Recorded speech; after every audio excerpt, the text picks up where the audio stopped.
Chapter 4. Search for the mystic word, Naam. There was an intense and passionate longing in my mind to be initiated into the holy order of the Khalsa, even before I was actually blessed with the baptismal nectar, Amrit. I had, after a close study, developed a deep understanding and reverence for the religious principles of Sikh philosophy.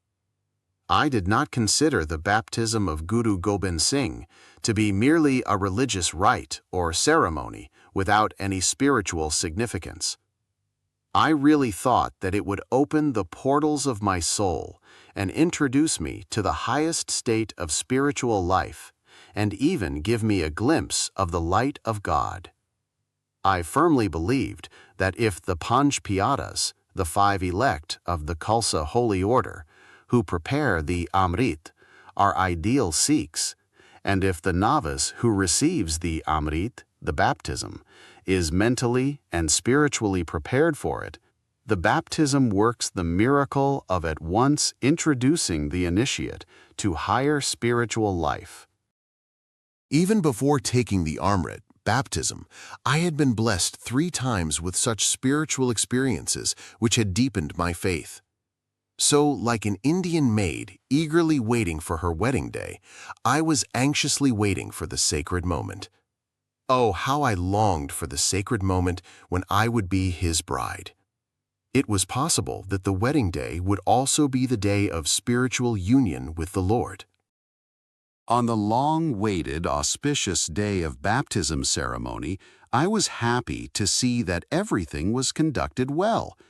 But even before the Amrit, baptismal water prepared with double-edged sword by reciting 5 compositions of the Gurus on it was duly administered, an outsider who was neither one of the Panch Pyaras, the 5 elect, nor the Granthi, the priest, uttered into our ears a mantram, divine name. This act of the intruder disturbed my mind and soul considerably, and I believed that this method of imparting the divine name, Guru Mantab, by a man who then did not represent the Guru was against the established spiritual tradition and law. The result was that my mind and soul could not imbibe the real inspiration of the divine name. However, when the Panch Pyaras administered the Amrit, the baptism, there was a dramatic change in my inner life. I felt the spiritual rebirth. The past seemed to be dead and forgotten. At the moment of initiation, I did not have any higher mystic experiences, nor did I have the much-desired glimpse of his light. Nevertheless, whole code of religious and social conduct fixed by Guru Gobind Singh for an ideal Khalsa became deeply rooted in my mind and soul and was permanently engraved on the tablet of my heart. Gurbani and sacred hymns and divine name. After the baptism, I experienced a unique joy and better understanding of the daily prayers, Japji, Anand Sahib, and Sukhmani, which I had memorized before the initiation. Day and night, the recitation of these prayers became my sole preoccupation and sustenance. I had already given up government service, which I considered harmful to spiritual freedom. I believed Gurbani, the sacred hymns, to be different from divine name. As a matter of fact, I believed that the Guru's Vani, the hymns, were symbolic of the divine name. The recitation of Gurbani and the sacred hymns, and the continuous meditative repetition of Sukhmani brought exaltation in my thoughts and spiritual understanding. I now began to feel that the divine name was some mystic word, quite apart from Gurbani, and it was possible to repeat it with every breath. I also felt that God could be attained only through the divine name, and to attain him was the main object of my life as a Sikh. I was also convinced that in Sikhism there was only one distinct mystic name, but in the sacred hymns of the Guru Granth I found many names of God: Ram, Hari, Gobind, Allah, etc. Yet I could not make out which name was the mystic word, essential for the contemplative life of the Khalsa. I began to search. In my mind was an innocent faith that the Guru Granth Sahib will reveal it to me. Who besides the Lord could reveal it and inspire me with it? Seeking the aid of the Lord, I turned all my thoughts to it. My thirst for the knowledge of divine name became deep and poignant. I recited the prayers, sang the sacred songs, sought holy company, and lived in an unbroken communion with the eternal Spirit. Guru Bani, hymns of Guru Granth Sahib, was my spiritual food and the sole sustenance of my life. To join the congregational singing, Kirtan Mandal, and seek the holy gatherings, satsang, become a dominant passion. I did not feel inclined to be separated from this spiritual communion even for a moment. The eagerness to know the mystic name and have a real vision of the divine light increased day by day. During these days, preparations were afoot at home to send me to Abbottabad, now in Pakistan, on a government post. I was not willing to go, but my friends like Bhai Inder Singh Lambardar of Mehman Singh Wala addressed me in the presence of Guru Granth Sahib and persuaded me to accept it as the command of the congregation, the Sangat.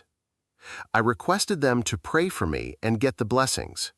After a congregational prayer, the Holy Granth Sahib was opened and the first hymn on the left page was accepted as the Guru's command. This custom of seeking guidance from the scriptures prevails amongst Christians and Muslims also. This was the hymn.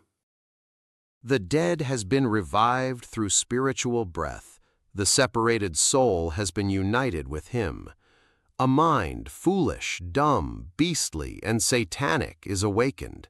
My lips vibrate with the song of his name.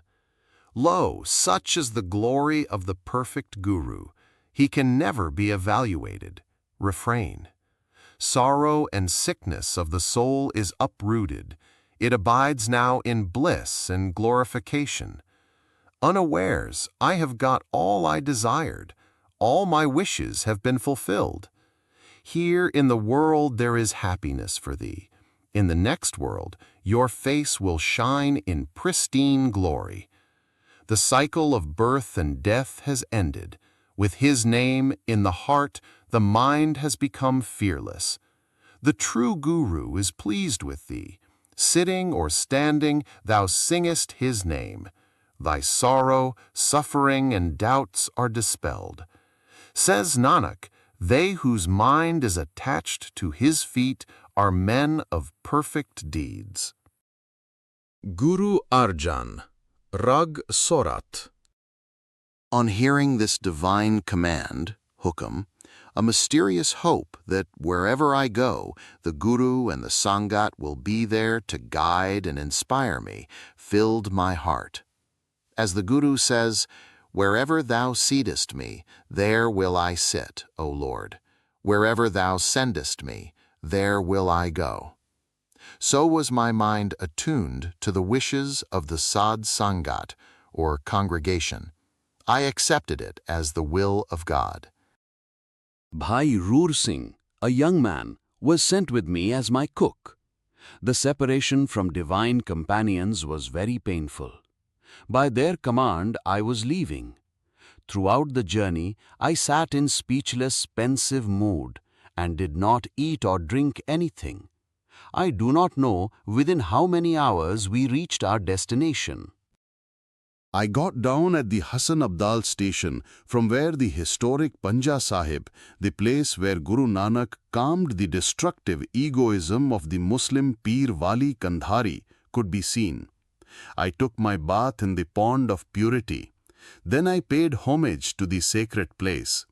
I bowed to the Guru Granth Sahib and sought the blessings of the living spirit of the Guru. I do not remember the hymn which was read as the voice of the Guru, but it was very inspiring and encouraging. After seeking the blessings of the Guru, I went to Abbottabad on a tonga. On reaching the place, the sight of the beautiful scenery thrilled me. Abbottabad was wonderfully encircled by imposing hills. All round there were lovely hills, whose cooling influence had a very elevating influence on my mind.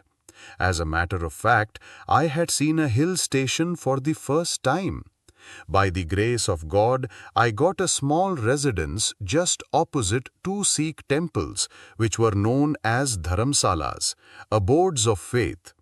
I was grateful to the Guru for keeping me at his feet even in that distant land. Every now and then I recited Guru Bani and let my mind and soul delve deep into it. Although most of the people in Abbottabad were Sahajdari, unbaptized Sikhs, yet their devotion was exemplary and impressed me deeply. Before they began their day's work, they always visited the temple, paid homage to the Lord, and listened to the sacred word. From the early hours of the morning up to 9 o'clock, one could see them pouring in like a stream of devotion, reading turn by turn a passage from the Guru Granth Sahib. The same thing happened in the evening after 3 p.m.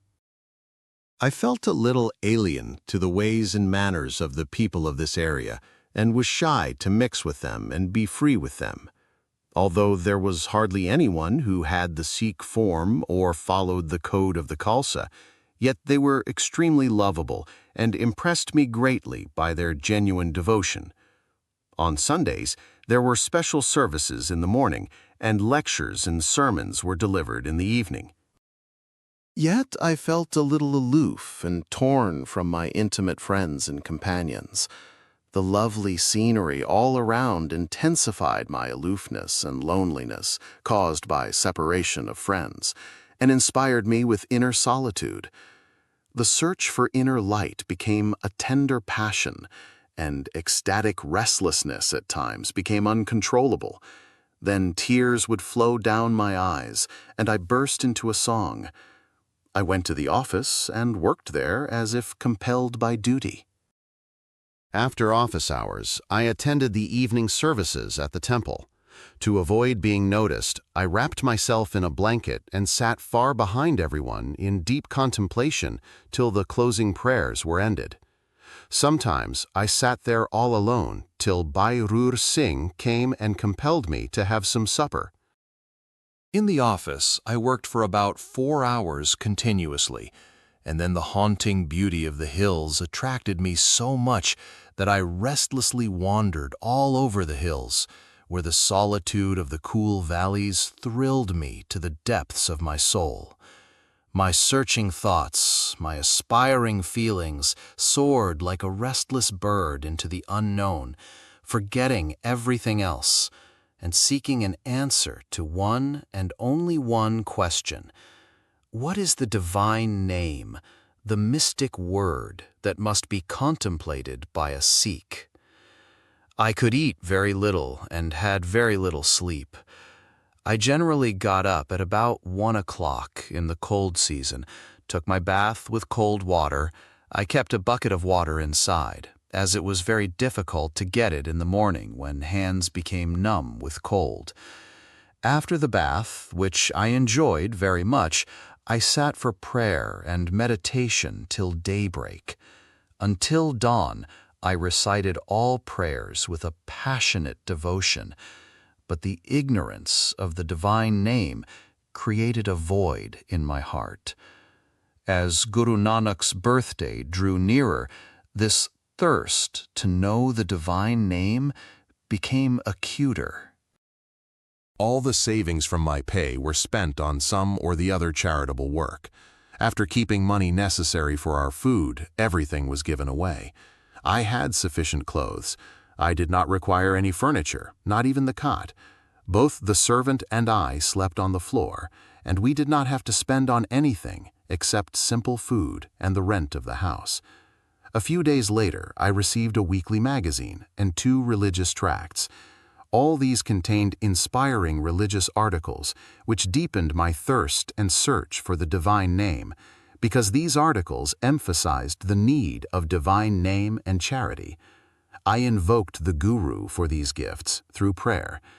After evening services, I started praying to God for the gift of divine name.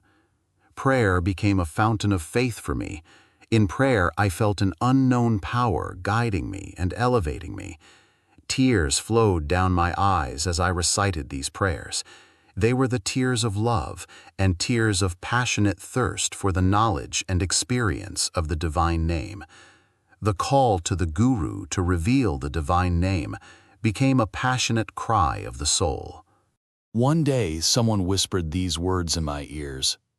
"Rise, my child. Your true Guru, the Guru Granth Sahib, will reveal to you the light of the mystic word which you seek."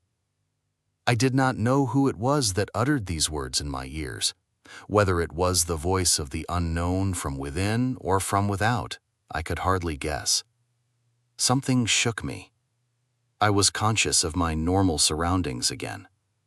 In a waking state, I was absorbed in prayer. A moment later, I burst into this song of Guru Arjan Dev Ji. I am set apart from thee as a result of my own past deeds. Through thy unbounded mercy, Lord, unite me again with thee. Weary of wandering endlessly, north, south, west, and east, I have come to thy sanctuary. A cow that gives no milk is of no use.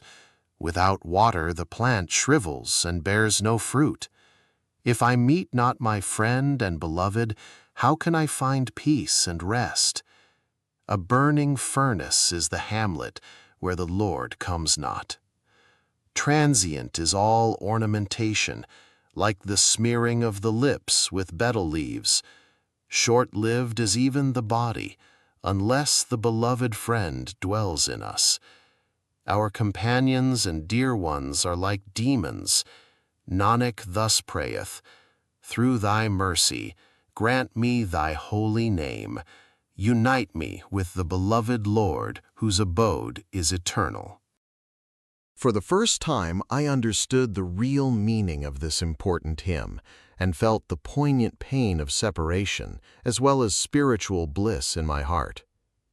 My aching sorrow, vairagya, was at its pitch. On hearing me singing such a plaintive song, Bhairur Singh also came into the room. Bhairur Singh knew a good deal about ragas, musical modes, and for hours we sang the hymn in moving strains. The last lines, "Nanak prayeth, through thy mercy grant me thy name," was the burden of our song. It was the inner voice of my search, and my mind and soul became deeply absorbed in its deeper meaning. My whole being became a living symbol of this prayerful song, and I felt that these two lines were particularly written by the great Guru to describe and explain the inner condition of my soul at that moment. "Through thy grace, grant me thy holy name, and unite me with the beloved," were two passionate appeals which the Lord appeared to have written only for me. Like the ever-thirsty chatrik bird, I was repeating the last lines again and again. "Through thy mercy, grant me thy holy name." This cry poured forth in pathetic strains from my whole being. I just could not give up its sweet and soul-stirring repetition. The hope given by the unknown voice had already made a deep impression on my soul, grounded in faith. The more I prayed, the more I felt that the great moment was coming. Bhairur Singh took me to the bathroom. After the bath, I felt strange peace and poise. I recited the morning prayers. By the time I was reciting the Sukhmani, my mind was in a state of undisturbed bliss. There was boundless peace, faith, and love in my heart. The ineffable joy and faith was beyond expression. My whole being was thrilled with the joy of great expectation. 10 minutes before the opening of the temple, I got ready to leave for the temple. I put on the wooden slippers and moved on towards the Gurdwara. While going to the Gurdwara, I made a prayerful vow to accept that holy word as mystic name, which was indicated by the first hymn read from the Guru Granth Sahib in the temple on that day. I would accept it as the Guru's word and adopt it for spiritual practice and contemplation. A number of names are used in the Holy Guru Granth Sahib. Out of them, I decided to accept the one which was indicated by the first hymn which I happened to hear or read when I went to the temple. All other names mentioned in the Guru Granth Sahib would be accepted as the attributive names, Kirtam Naam. If, however, there was any indication of the popularly known divine name Vahguru through such words as Guru or Vahva, would accept this holy word as the mystic name of the Lord. Even if there was such a hint in the verse, repeat Guru Guru, then it would mean Vahguru. With such a resolve, I moved on swiftly towards the temple.